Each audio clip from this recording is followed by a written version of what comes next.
வெளி மாநில பதிவெண்களை மாற்ற உரிய கால அவகாசத்தை தமிழ்நாடு அரசு வழங்க வேண்டுமென அனைத்து ஆம்னி பேருந்து உரிமையாளர் சங்கத்தின் தலைவர் அன்பழகன் தெரிவித்துள்ளார்.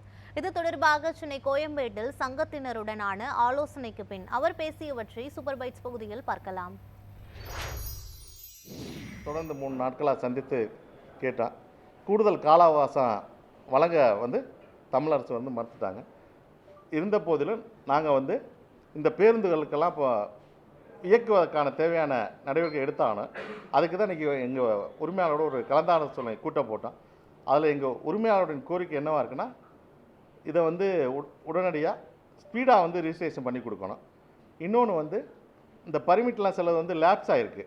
அதெல்லாம் உடனடியாக மாற்றுவதற்கு தேவையான அத்தியாவசிய தேவைகள் அனைத்தும் உடனடியாக பேருந்துக்கு இயக்காமல் நிறுத்தாமல் இல்லாமல் இயக்குவதற்கு தேவையான அத்தியாவசிய தேவைலாம் அரசு உடனே பண்ணி கொடுக்கணும். இது தமிழக அரசு இப்போ தமிழகத்துக்கு இயங்கும் பேருந்து தமிழகத்தில் பதிவு பண்ணி இயக்க நாங்கள் தயாராக இருக்கோம். அதில் மாற்றமே கிடையாது. அந்த கால அவகாசம் தான் பிரச்சனை. அதையும் அரசு கன்சிடர் பண்ணுறது தான் எங்கள் கோரிக்கை. இருந்தாலும் அரசுக்கு கட்டுப்பட்டு இன்றைக்கி சில வாகனங்களை இயக்க முடியாது. கிட்டத்தட்ட எங்கள் சங்கத்திலே 320 வாகனங்கள் இன்றைக்கி இயக்க முடியாது. அது எங்களுக்கு பெரிய பொருளாதார இழப்பு தான். கிட்டத்தட்ட ஒரு வாகனங்களுக்கு ஒரு நாளைக்கு ஒரு மாதத்துக்கு 1 லட்ச ரூபா டியூ கட்டணும். அதை நம்பி 12 தொழிலாளர்கள் இருக்காங்க. இது மாதிரி நிறைய பிரச்சனை இருக்குது. அதனால் அரசு இதை கொஞ்சம் கன்சிடர் பண்ணணும். இதுதான் கோரிக்கை. அதனால் அரசு உத்தரவுக்கு நாங்கள் கட்டுப்பட்டு நடக்கிறோம். அதனால் அரசை ஏதோ இங்கே ஒன்றும் நாங்கள் தொழில் பண்ணுறோம். அரசு சப்போர்ட் எங்களுக்கு வேணும். அரசு உத்தரவுக்கு மதித்து இது பண்ணுறோம். அரசு தேவையான உதவிகளை பண்ணி கொடுக்கணும். ஏன்னா மாண்புமிகு தமிழக முதல்வர் நிறைய தொழிலில் எங்கெங்கே சென்று நிறைய புது நிறுவனங்கள்லாம் கொண்டு இது பண்ணியிருக்காங்க.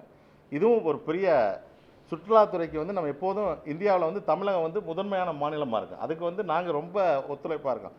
உலகத்தர வாய்ந்த பேருந்துகள் நாங்கள் தான் வச்சுருக்கோம். அதனால தான் ஒரு வெளிநாட்டிலேருந்து ஒரு பயணிகள் வரும்போது நேரே சென்னையில் ஏர்போர்ட்டில் இறங்கி இந்த பேருந்து இருக்கிறதுனால தான் இங்கே சுற்றுலாத்துறை முதன்மையான மாநிலமாக இருக்குது. இதெல்லாம் கருத்தில் கொண்டு அரசு எங்கள் கோரிக்கையில் கன்சிடர் பண்ணணும்.